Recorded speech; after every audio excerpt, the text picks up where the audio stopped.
Само огромно задоволство што ве гледам во оволку голем број. Само вака заедно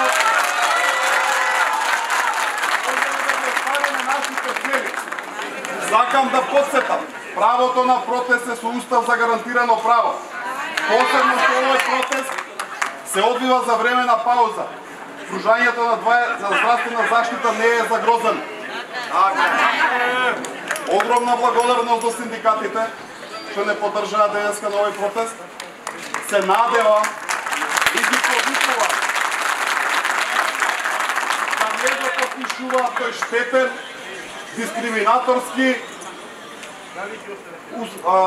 незаконски, неуставен колективен договор. Сите тие, како здравствена администрација и помошно технички персонал, учествуваме во давањето на 24 часовна здравствена заштита и без нас тој процес е невозможен.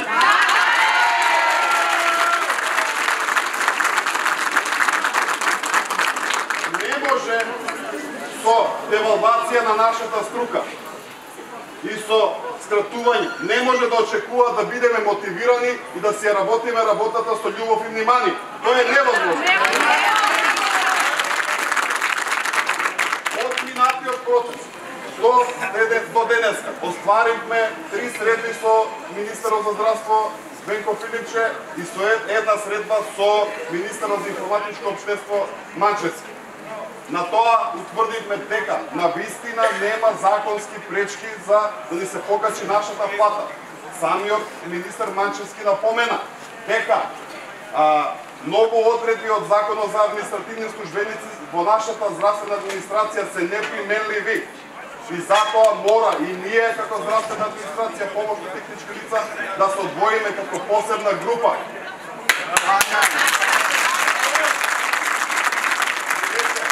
Нема законски пречки, вие си зимате плата според колективен договор. Можете слободно, доколку има пари, да се даде плата. Покачување. На последниот состанок, министерот Филипче ни вели, со тоа средба, мртавме 2 чекора напред. Мене навистина ми е јасно и сум сега сигурен дека нема законски пречки. Работам за вас, се борам за вас. Доаѓаме од исто место, заедно работиме со години. Дајте ми уште малце време, јас ви гарантирам дека ќе се изборам за да имате покачување. Така и таминате. Дека на грешникот слушаме за префактувачка порака дека не може да не одвои. Одвојувањето здравствената од другата администрација не е круцијално за платата. Плата ние се зијаме според колективен договор, пак ќе напоменам. Со поддршка од министерот, ние како координативно тело поднесовме иницијатива за промена на Законот за здравствена заштита и таа промена беше поддржана од министерот. Го повикуваме сите заедно министерот за здравство Венко Филипче. Тела, не само зборови,